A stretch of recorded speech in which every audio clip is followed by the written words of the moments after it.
All right. Hello, everyone, and welcome to the first installment of This Week in Crypto in 2020. This is a weekly call where the Sentiment team members and community share their interesting and notable findings from our data sources and metrics and indicators.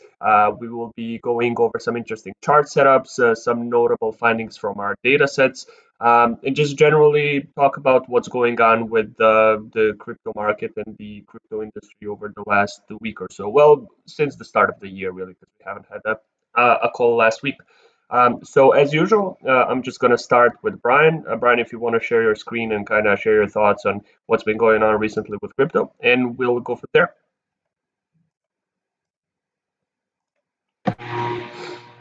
You bet. Thanks, Dino. So, welcome to 2020, everyone. Hope everyone had a good holiday season. I'm going to kick it off with a little bit of an NVT update. I know it's been a couple of weeks, and it's been kind of a choppy end to the year and beginning of 2020. We started off January with some very poor NVT showings. There was very little token circulation. This was sort of a continuation of what was happening in late December. You can see here this tiny hash mark that says 4 to 10. This indicates the average NVT between the 4 and 10 days ago from today's date.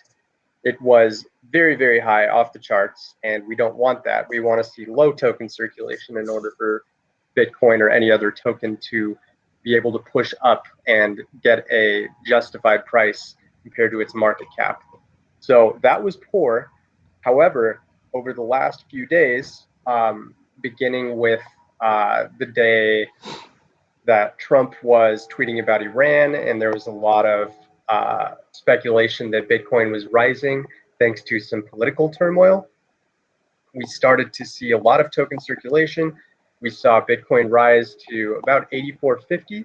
Didn't quite get to 8500, but very close to it, before fading over the past 36 hours or so back below 8,000 and now hovering at what looks like 7,900 as we speak. So with that, we've seen some very interesting action and improved token circulation. Yesterday of note was very interesting because we had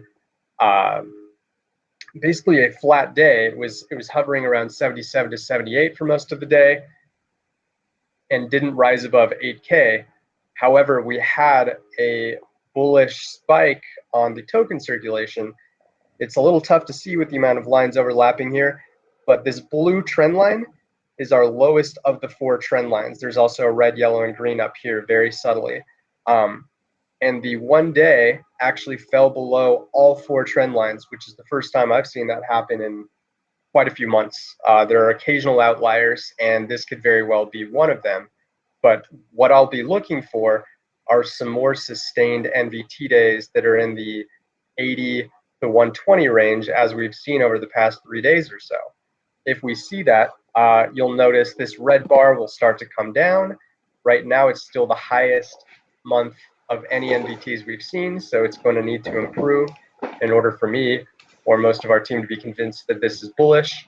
But for now, I'm staying pat at a semi-bearish to bearish stance on Bitcoin. Brian, can you once again, or maybe make it bigger? I'm not sure I understand which line is below, and it's a rare case. Of course, let me zoom in here a little. I understand it's a lot to take in with all these lines and stuff. So what I'm talking about with the 4 to 10 days, this is an average of 4 to 10 days ago, NVT wise. This gray one here is 3 days ago. This lighter gray one is 2 days ago, and this white one is 1 day ago. I try to make the font a little bit bigger for the most recent days to sort of give a little bit of an intuitive feel to how recent these NVT entries have been. But yeah, the hash marks that you see here, they match the color of the days that they are associated with. So this white hash mark, light gray, darker gray, and black. Is it a little easier to see now? Yeah, okay, the numbers I see as I place on the chart. Now, do we have, I don't see that we have a line or black line on the chart except this number. You're talking about what the actual number of this column is? I'm talking on the top where you have on the top right in the chart, when you have 4 to 10 days, it says 200, yeah? Now, where is on the chart itself? Is this moving average or anything? Yeah, so our current NVT entry is at 163. So that's basically, these hash marks are all correlated with the NVT month of this column here. So we're at 163. These numbers are arbitrary, but basically what they're doing is dividing the market cap by the amount of token circulation to give you a value. And with all these values combined, you get a meaningful way of comparing the days to this column. So all of these hash marks here are aligned with this column. Okay. So the red one is what we have right now, or like in the Correct. next 6 hours. I think this Yes. is okay. And as far as I understand, the lower it is, the bigger the chance is undervalued, and the higher it goes, the bigger chance is overvalued. That's precisely correct. And then not only, yeah, you don't just want to look at whether it's low or high. You want to look at where it is in perspective to the trend lines here. So, for example, these greens here, when we had the big rise, turned green because they fell below 3 of the 4 trend lines. The lower, the better.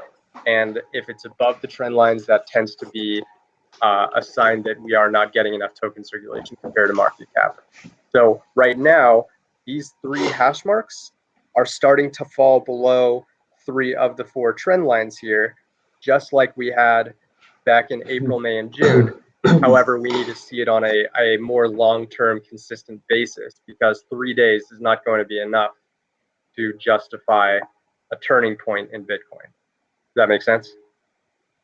A bit more, yeah. I'm still new for me. Yeah. But at least I understand more than I understood 1 hour ago, so it's good. Yeah, of course. I'll continue to try to explain it more in future articles and on future calls here. But in short, you want to see these hash marks on the dailies fall low and not high, like up here. If they're low, that means that we're getting an increased amount of token circulation. If they're high, we're just simply not getting enough compared to where market cap is, and we're going to continue seeing high average month values. So January 2020, this is the average culmination of 10 days worth of NVT values, and this is where it is, which would fall above the trend lines. I will also go ahead and quickly show Ethereum. We zoom out here again. Ethereum is looking a little more bleak still. And what's nice about it, looking at Ethereum, is it's a very consistent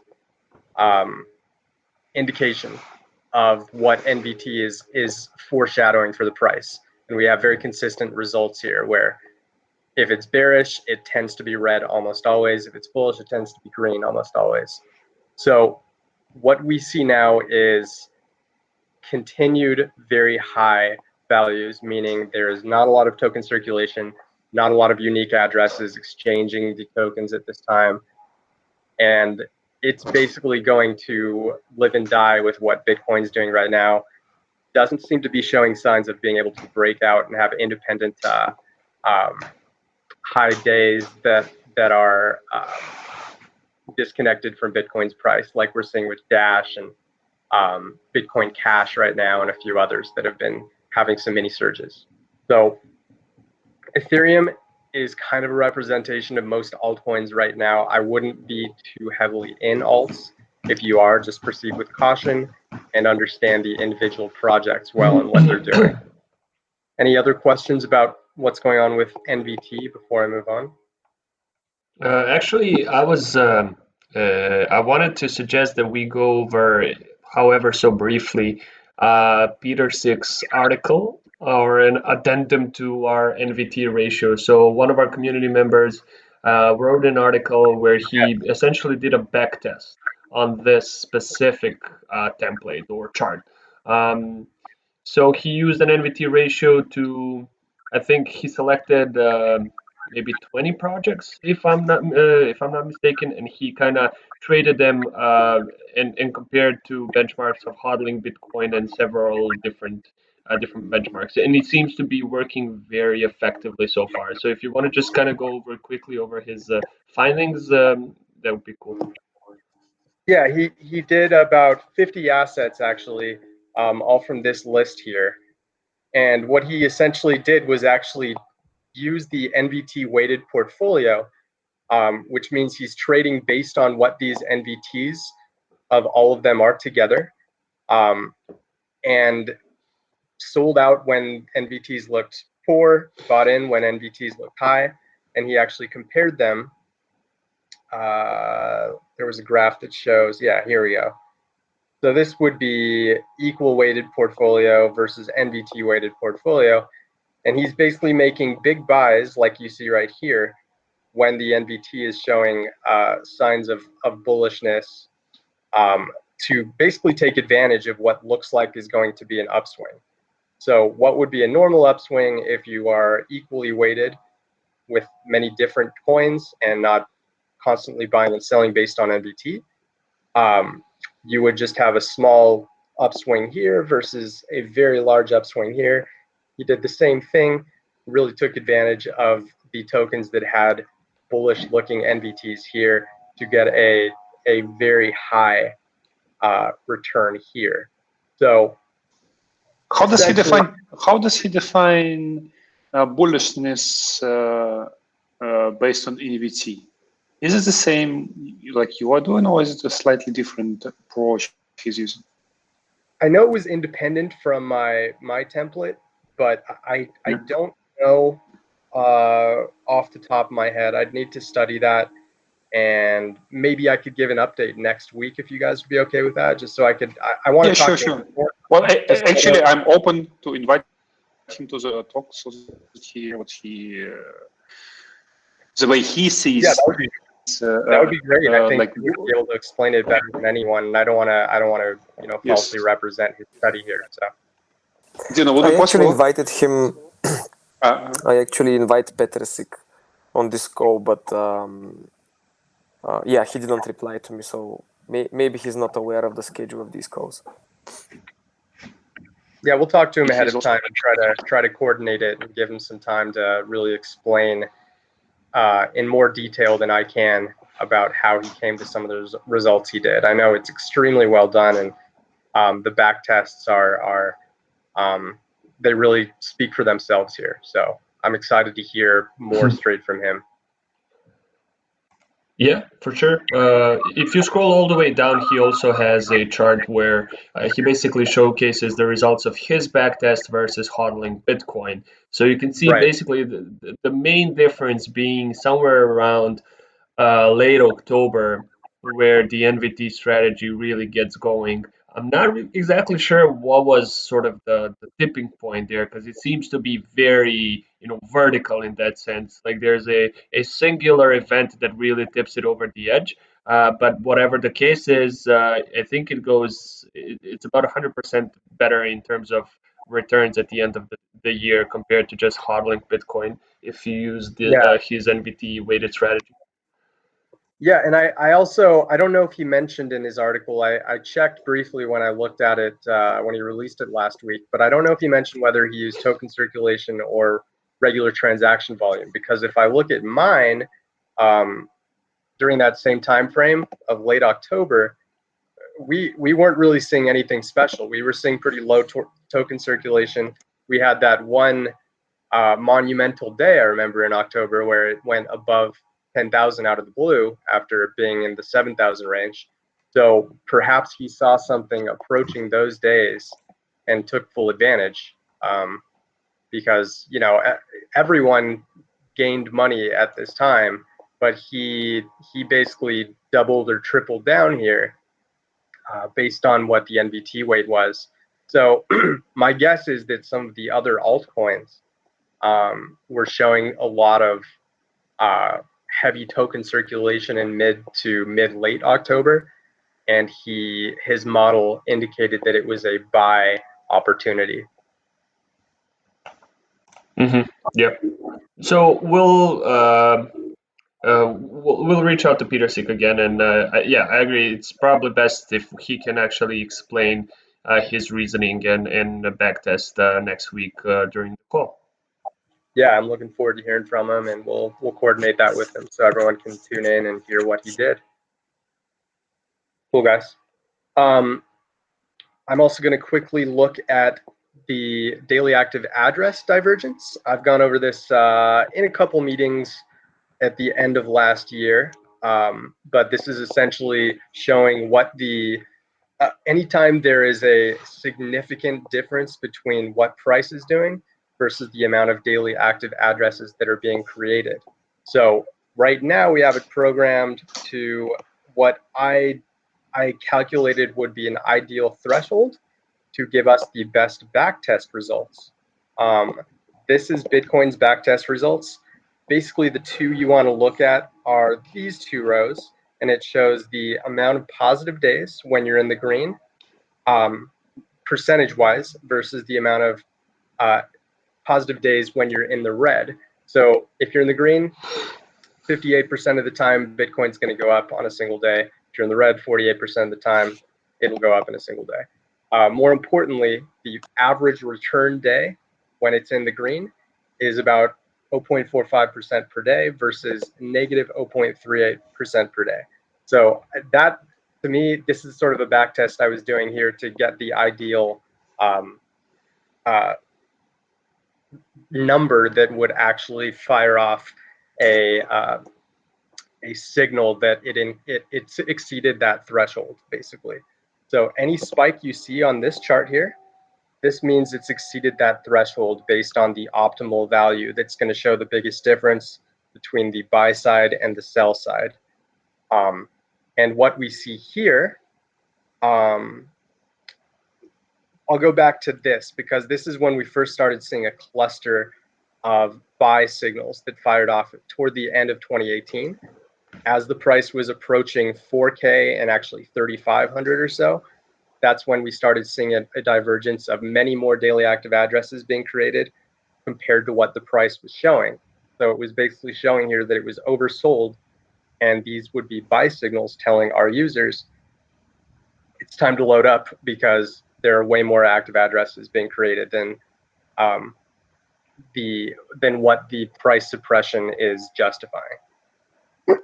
Then on the opposite end, we had a huge rise in April to June for Bitcoin, and we weren't getting enough daily active addresses in order to justify that. Surprisingly, it continued going up. This is why you don't want to focus exclusively on this signal, and you have to supplement it with NVT, MBRV, and many of the other offerings that we have. But all along this rise, it was telling us we aren't getting enough daily active addresses. And sure enough, as it finally peaked up around 14,000, we finally started to see a very long sustained decline to where we are now. And then we finally waited, after waiting about 4 months, we've got our first buy signals. And sure enough, it did exactly what the DAA divergence template was telling would happen, which was a mild spike. Now, we only had a couple here, and what we really want to look for is a big cluster altogether like this or like this. If we see that, that's a sort of a red alert to really act on what the divergence signals here are telling you. And right now, what we're seeing is over the past, I think, okay, about 2 weeks or so, 2.5 weeks, we'll call it. We're seeing occasional sell signals saying we're not getting quite enough daily active addresses to justify where the price is. And especially when the price is rising like this, it's important to see whether DAA is keeping up with that. And it looks like there's a mild indication that DAA is not keeping up with that. So it's something to be aware of. Like I said, you don't want to focus exclusively on DAA, but we want to see DAA pick up to really feel confident that we can rise back above 8,000 and then stay there this time. Because these firings here on the signals are saying that that rise up above 8,000 was not justified. Any questions on this one? Yeah, so it seems that the last three signals have 66% success rate. So I would say that the first one on the 26th of December was a first sell signal, and then which kind of actually, became correct over the next couple of days. That one, however, seems to have been a fake out. So Yeah, there, this yeah, definitely not it didn't work out in the favor of the template for which sure. is fine. Neither signal is going to be 100% correct. However, what's more interesting in this is this one on the 9th, which has correctly captured the forming top. So right around, what was that? Was that like when Bitcoin was around Yep. 83.50 or something? Um, 83.94 is yeah, what it yeah. got to, yeah. Okay. And it fired up right there, basically saying that compared to the rise of price, the daily active addresses have not been able to, sustain the same activity, or there was a divergence in price and daily active addresses, meaning that as the price continued to grow, on-chain activity plateaued or actually went into the opposite direction. So the threshold between those two trends was high enough for the sell signal to trigger, and sure enough, it proved to be very correct. Yeah, and this is why on the back test, I tested not just the day of the signal, but I also tested the 10 days after. So the buy last signal and sell last signal, this indicates the actual regions, the colored 10 days following any last signal. So it's programmed to be in the buy region or the sell region 10 days after the most recent signal. So we'll see this, since we had one on the 8th, we're going to be in the red until the 18th, unless something crazy happened and we suddenly switch to a big buy signal fire off, which I don't think has ever happened. So basically, we're going to watch what happens until the 18th because there was a signal fire off on the 8th. And based on the back test, during those 10-day stretches, Bitcoin goes down an average of 0.38% per day. So that's just what the data says.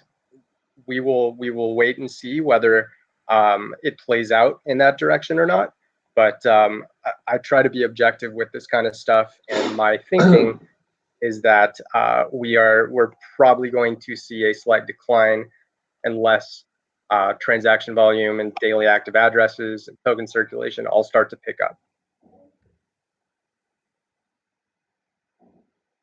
Okay, cool. I also want to go over another chart that I made that is loosely based on the chart I just showed you of DAA divergence. This one is about velocity. And what velocity is it's basically calculating the estimated 90-day transaction volume versus the estimated market cap in USD. Now, these are obviously the same two metrics that are used in NVT, so it's closely related. And in my opinion, has a lot of value for that reason, because I believe that transaction volume and market cap and the relation between the two are two of the most important things to look at when it comes to the health of any network for any token. So I'll get right into the chart here. You'll notice there's decidedly less overall signals because it tends to be a little more volatile, and you really need to see a high threshold in order for it to really tell a meaning. And I set it at 0.65 after doing some back testing here. Just like with the DAA divergence table, we're seeing that any last signals, so anytime it's in the green region, it goes up about 0.33% a day. Anytime it's in the red region, it goes down about 0.54% per day. So that's a pretty steep gap. And I did quite a bit of experimenting to come up with that number because I wanted to make sure there was a distinct difference between the green and reds and what the back test was actually showing. Just like with DAA, when we had this big rise, we saw a lot of red. And then we actually saw at the tail end of it in July when we really started to fall. I think we fell all the way from 13 to not the low nines. And we went straight from a sell signal to a buy signal here, which is exactly how it played out. We saw that big sell-off and the signals justified it. And then right when we were at the bottom, we saw that it was oversold temporarily and that velocity was basically indicating that it was getting enough token transaction volume to justify a short-term buy. And after that green region was over, it continued falling for a bit and it was in neutral territory. It actually had that mini bounce, and that's when all the sell signals started firing off again. And ever since then, it has just slowly trickled down. So this is also a reliable chart to look at. It won't give as many consistent signals, but when it does, it's proven to be pretty accurate with what it foreshadows. So I actually will be releasing a featured article. I don't want to spend too much time talking about it when I'll have an article that will explain it better than I can in real time. But know that it's very similar to the way the DAA divergence chart looks and acts. And it has a lot of predictive properties that I'm excited to share with our community. So Brian, yeah, just so just to understand correctly what this kind of shows, Bitcoin velocity. So basically, it shows the amount of times that a coin changes, that certain asset changes wallets on a single day, right? So this would basically mean that the differences in trends. So if, for example, if there's a decline in Bitcoin price, and on the other hand, there's a spike in the average number of times that Bitcoin changes wallets on that given day, that might trigger a buy signal versus the opposite. Okay. Yeah, it's loosely related to what NVT does, just analyzed in a much different way, because it's basically finding when token circulation is spiking while price is falling, and that's when a buy signal would come, and vice versa if the transaction volume is falling and price is spiking, that's when you'll see these. So these were not getting enough transaction volume basically when it was going up here. And then when you start to see it go down too far, like it did in late 2018, you'll get the buy signals, just like we saw on the DAA divergence. Okay. Cool. Moving on, I wanted to just really look at a few altcoins, and one that has been really pushing upward while Bitcoin has either stayed sideways or moved up itself is Dash. And Dash has been very silent basically since the end of the bull run in very early 2018. And it's starting to gain a little traction. I'm looking right now at my own price charts, and over the last 7 hours, it's up 12%, leading the altcoin pack, at least of the ones that I follow. And we can see here that the mentions over the last 3 months has slowly ascended, even when the price was rising and altcoins were, or I'm sorry, even when the price was declining and altcoins were all declining together, the mentions of Dash were slowly moving upward, indicating that there's some interest in investing in it. And whether this actually translated to buys, who knows? But my thought is that there was some serious fundamental innovations that Dash was doing that caused more and more excitement. And it actually peaked when Dash's price really started to rise. And you'll notice, just like is often the case with projects and prices, the mentions tend to peak right before the price of it does, at least on a short to medium term basis. So on January 4th, we had 272 total mentions, the most in 3 months by far. The next day, we hit our price spike of 56, and then we started falling back to 50. Now we're again having that pushed up price right now.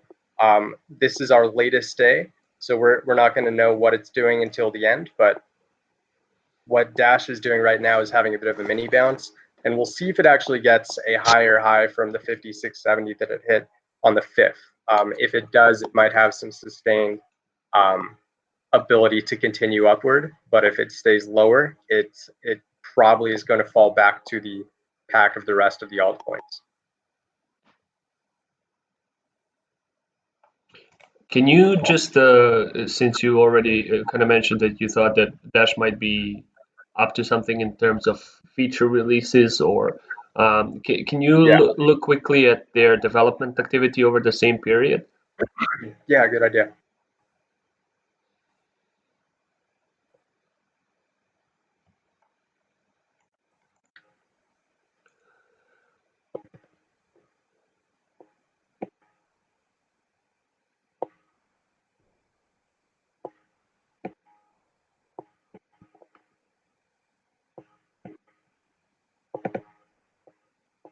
Yep. So just as those mentions were rising over the past few months, so has the dev activity. If we isolate just the last 3 months here, it might be even more apparent.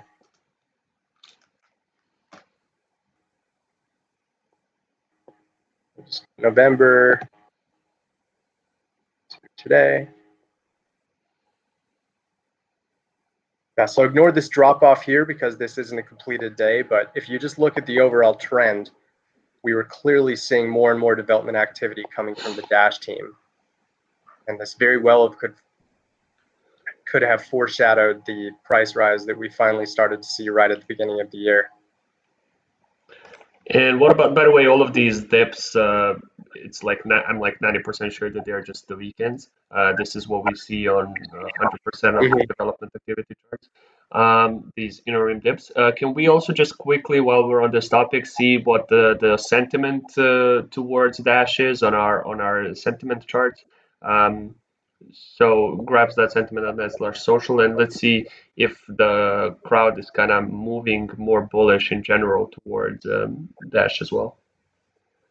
Specifically on Twitter, because our algorithm was sort of built on Twitter data, so that would be probably the most interesting to see.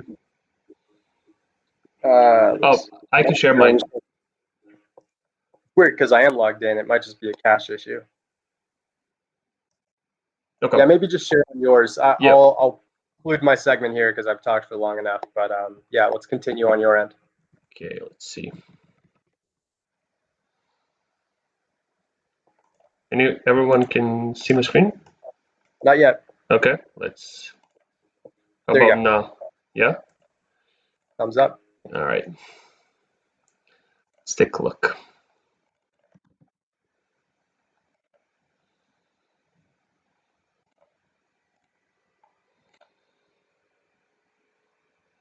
And then let's take the last maybe 4 months.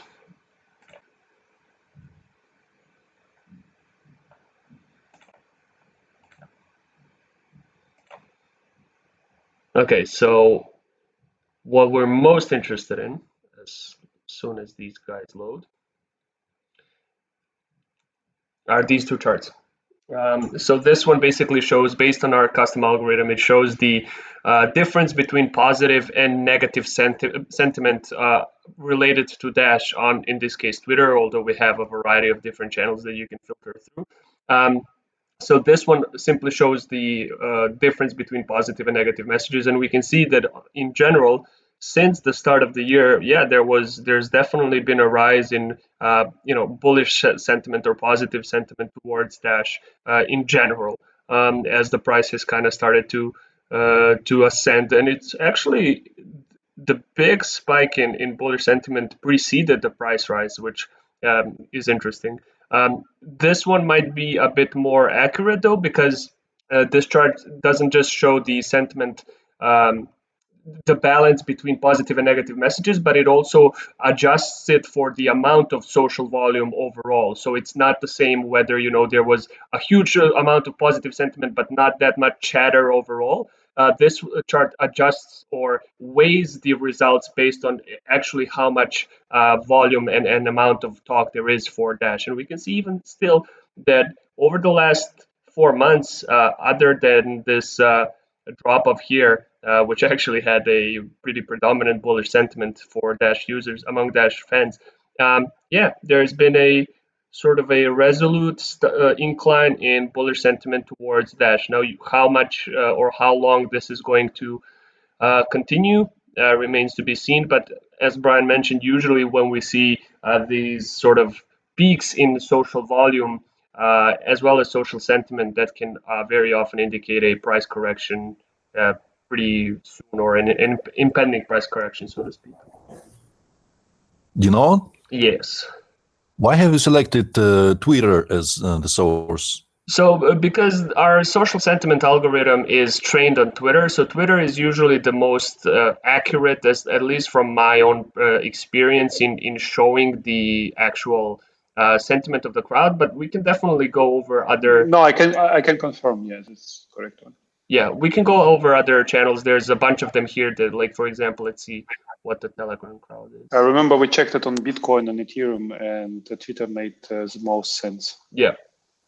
Others were sometimes a little bit weird.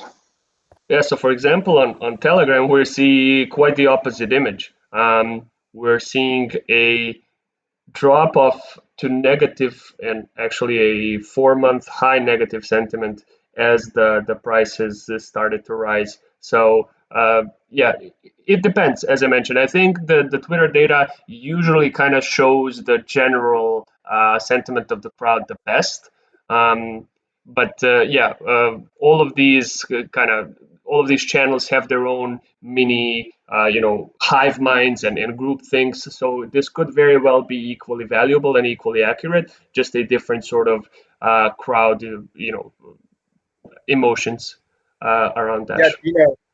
Yeah, seeing how sort of inverted the Twitter versus Telegram crowd sentiment has been, it might be a cool long-term project for us to actually backtest the different sentiments and the consequential results that came from these sentiments from each of these platforms, and we can actually objectively see which platforms most accurately and most inaccurately project where prices will go following sentimental days, weeks, months, etc.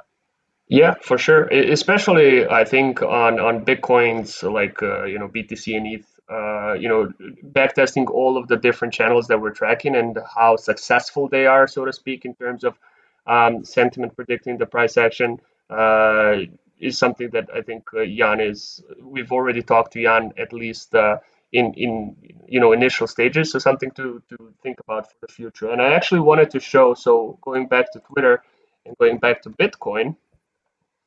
I wanted to show how the crowd has been kind of warming up to Bitcoin since the start of the year, literally since the start of the year. So even before really there was any sort of price rise, we have seen, and this is also adjusted for social chatter. Like if we go, let's see how long it's been since the bullish sentiment for Bitcoin has been on this level. I think it's been a while, maybe 6 months or so. Yeah, so ever since the big dip here, where the crowd was also pretty bullish, this is the 6-month high in terms of general positive sentiment towards Bitcoin on Twitter. And as I mentioned, our data has been tested on Twitter, or it has used Twitter to learn, so it's usually the most accurate. And this is something that I've covered a few days ago in one of my insights, basically this supposed correlation or causation between the conflict between US and Iran and how it might impact the price. I think I have a tweet here that presupposes this correlation. So basically, this was the time when the Soleimani, the Iranian general, was assassinated, and then this was the time when Iran started. They sent missiles to Iraqi bases harboring U.S. troops. So if we actually look at the 1 week chart for Bitcoin, oh, actually we can just look at it here. Oh, sorry. You can actually kind of see exactly that.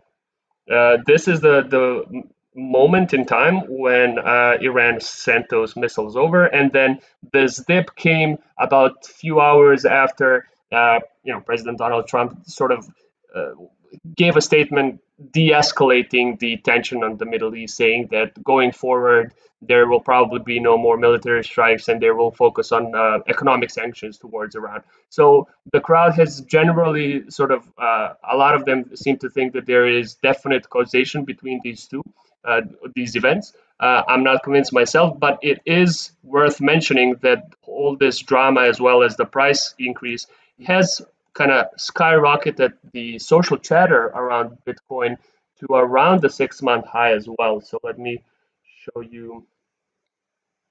So this is the the recent social volume level for Bitcoin. So if you ignore this spike, okay, it's actually it's the biggest spike since there was this huge dip below 750 on October 24th. And this is actually, Brian, when we look at it, this is the moment where the NVT template has also kind of gained Yeah. the most traction right here. So when they're during this incline to over 9,000 for Bitcoin, this is where Peter Six strategy has also gained most value. Okay, so this is just wanted to show that in general, it seems to be that since the start of the year, whether it's correlated to the Middle Eastern tensions or not, the crowd has been talking more and more about Bitcoin, and the messages and the sentiment in general has been overwhelmingly positive. Now, what might that mean for the price? As you've seen on the previous chart, it's not always that when the crowd is overwhelmingly positive that it ends well for Bitcoin. Actually, it's often a predecessor for an impending correction. So keep an eye on that. I mean, this might as well have been this correction that I was talking about, although we might see another dip off shortly thereafter. And I actually, now that since we're still on the topic of Bitcoin, I wanted to show two more things. So one is that I wanted to see if there's still some sort of a correlation between Tether and Bitcoin. This is the data for the last 10 or 11 days.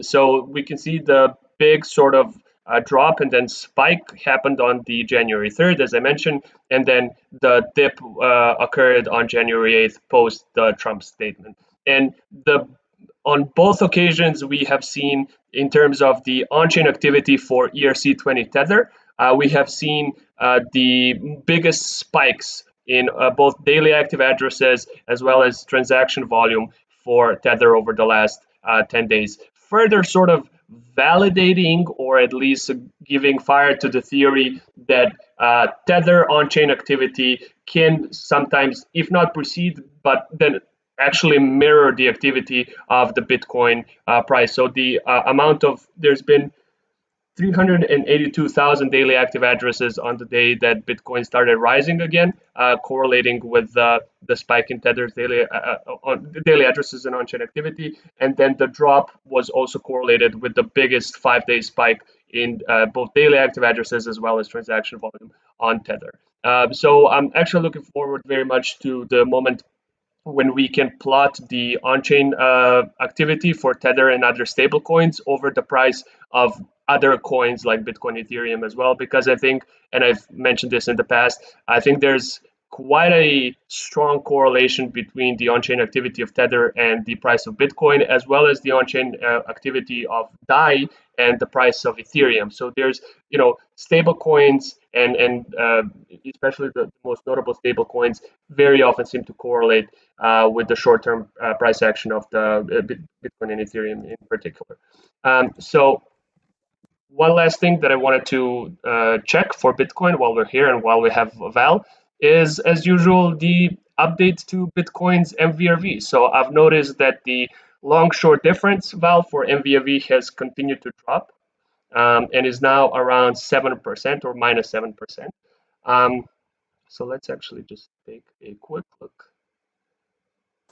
Yeah, I haven't checked these metrics recently, to be honest.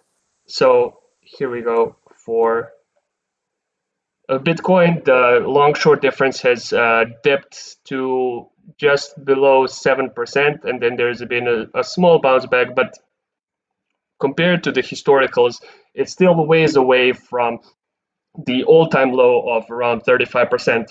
Well, actually, unless you count the 2015 drop of 42%. Now, you also mentioned, like, if we go over the last 10 years, you have mentioned before that these charts often seem to iron out over time. So, as you can see here, so this is in 2011, 2012, there's been a minus 73% dip, minus 41%, and the high of minus 34% here. So we might expect not to see, if this trend sort of continues, we might expect to see a drop off of maybe 25 to 30% rather than it actually reaching these historical levels, right? Yeah, that will be my hypothesis. Right now we are in the negative territory, so which is generally a good place if you want to buy. Now, of course, the price could go down, but I think generally we should not be expecting like really huge drops. I mean, from this level, I mentioned this before, but the MVRV is not following like a linear correlation with the price. Yeah. So actually, if you look at in the recent days, the MVR, the long short diff was dropping down, while the price was actually a little bit increasing. But if we assume that there is a linear correlation, and we assume that most probably we won't gonna reach levels at like minus 40%, but maybe something like minus 30% at most, I guess we're looking at no more than a 20% drop from the current price. But that's like the most pessimistic, I guess, level at the current values. Right. So the risk-reward ratio should be relatively okay right now. As this ratio drops down even more, it's even better. But nobody knows whether it's going to drop even more. We just know that relatively the current values look like below zero and below, like actually approaching minus 10%. So I would say it should be like a good time to increase your position. Yeah, so for those uninitiated with this metric, usually these large drop-offs or large negative values have historically at least been pretty good times to accumulate. Generally, we have seen over just several times over the last 10 years moments where the MVRV long-short difference has gone above 0%, and each time pretty much it has signaled the end of the bear cycle and the start of another bullish run for Bitcoin. So this was in 2012, and then another one in 2015, and the last one here in May of 2019, which has also kind of was the initial start to the 2019 summer rally. So usually these extreme low points have proven to be pretty good times to accumulate because the opposite reaction has often preceded the Bitcoin rallies in the past. So let's just quickly look at the general MVRV ratios for Bitcoin over the last, let's say, 5 years. In the meantime, I can maybe from one point of view, it's of course it's a lagging, it's coming later, but it's a strong confirmation for the trend direction. A bit similar to our fundamental models, Jan built. But this, especially when you are having a big portfolio, or like you are managing, I don't know, million and above, you definitely don't want to trade too frequently, but you want to know you are not missing when trend changed, be it on way up or down. And this MVRV long shot is one of such data sources you want to look at. Yeah, and I'm just looking at general like MVRVs. It seems like they're pretty much hovering around like between 0 and 5% in each direction. So, for example, long-term hodlers, anybody that's coming to Bitcoin. So the MVRV of coins that have moved over the last 2 years is currently 3%, meaning the people that have gotten into Bitcoin over the last 2 years, on average, their profit margins are about 3% at the moment. The 365-day ratio is about minus 2.4%, so just below break even. 3 years, 4 point. So pretty much the long-term hodlers are currently treading water to their initial investment. They are so it's not too extreme in either direction to presuppose or assume there will be a major sort of move from long-term holders. And then looking at the short-term holders, it's actually quite similar. So 0.007%, right around break even for new money or coins that have moved in the last 90 days. Looking at the 30-day ratio, 5%. So it's pretty much at this time seems to be sort of a consolidation for the MVRV ratio for most of the holder categories. Would you say, Val?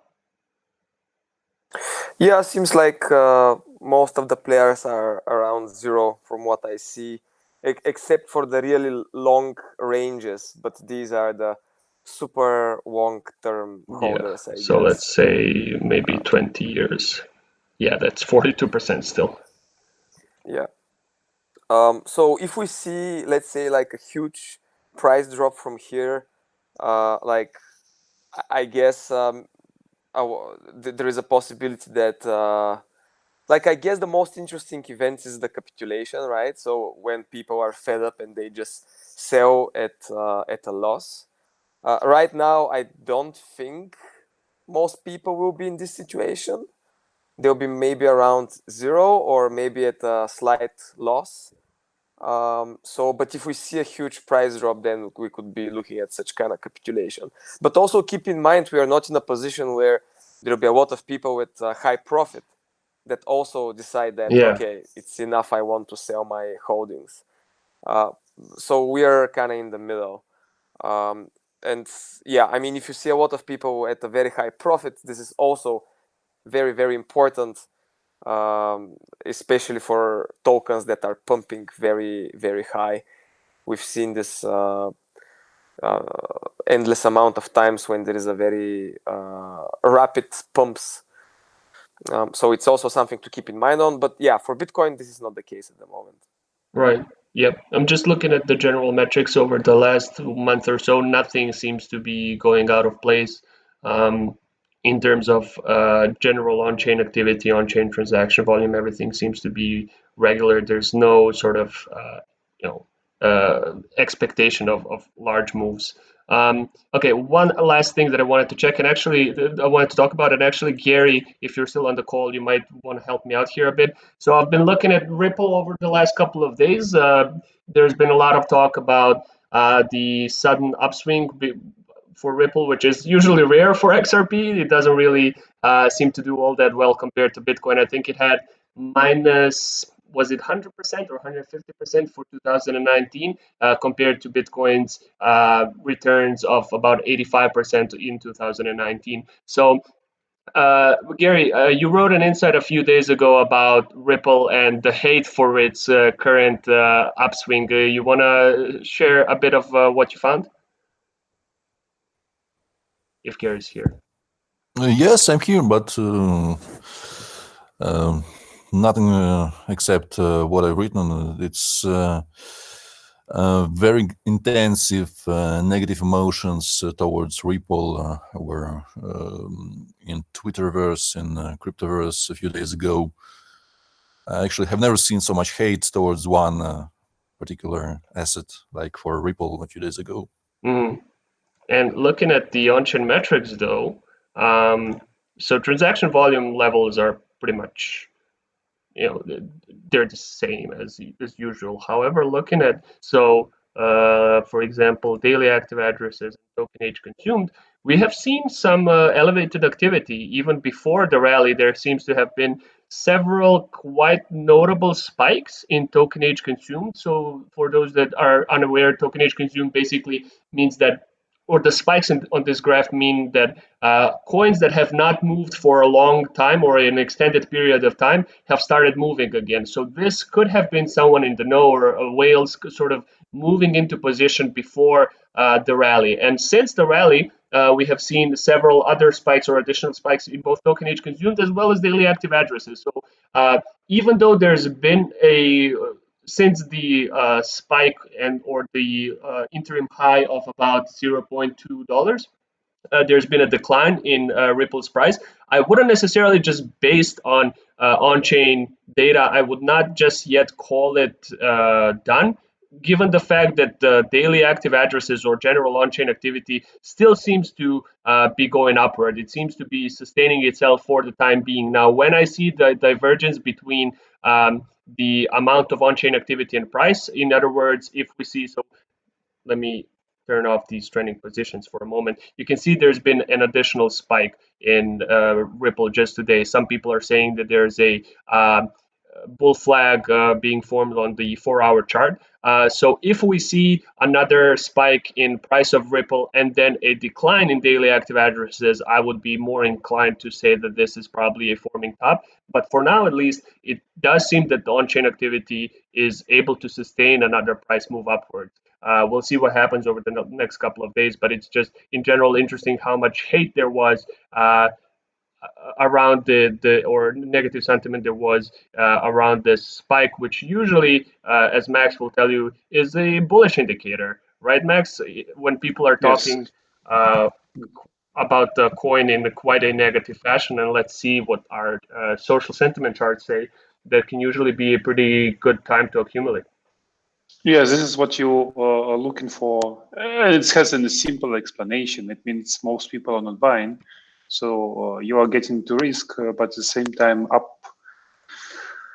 upwards benefits can be huge, because if it happens, a lot of people will join the move. So you're one of the first ones.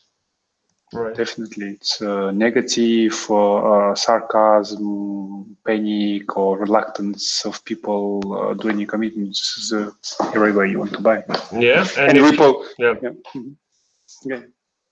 If you see the Twitter data, it's pretty much exactly that. Like along with the rise in price, just opposite to the Dash charts, along with the incline in price, there's been a subsequent or actually immediate decline in positive sentiment towards Ripple. Adjusted for the amount of social chatter, we can see that overall the general sentiment towards Ripple is still in the negative, but it has also started to veer more into negative as the price increase continued to happen. So yeah, Gary was right on the money with the insight. There's been an increase in the negative attention towards Ripple, but for now, at least, the on-chain data does suggest that there might still be another sort of bounce back for Ripple before we see the end of it. And social volume-wise, let's see what's going on. Just one sec. Let me turn off everything else. Yeah, there's been, the biggest spike in the social volume for Ripple has been right here, correlating with the local top, which is something, as Brian mentioned, we see quite often. So for now, it seems that the chatter has subsided somewhat, which also might be a good sign for another breakout or another bounce back. We'll see. For now, though, it's quite interesting to see that the negative sentiment has actually maybe even had a positive impact on the price of Ripple over the last couple of days. Okay, so it's now 4:03, at least on my end, meaning that we've had this conversation for more than an hour, so it might be a good time to stop for now. Everybody that has been watching this and that is sort of interested in joining one of these sessions in the future, if you guys have a specific coin or a chart that you would like us to analyze or do some analysis on prior to the call and then discuss it during the call, just let us know. We'll try to get Peter Sick on the call next week so he can share his findings about his NVT backtest. And if anybody else would like to join the call and become part of this discussion, ping us on our Discord, and we'll give you a spot. For now, this will be it. Thank you everyone for participating, and we'll talk to you all in 7 days. Thank you. Great stuff, guys. Bye. Thanks, everyone. Thank you. Bye.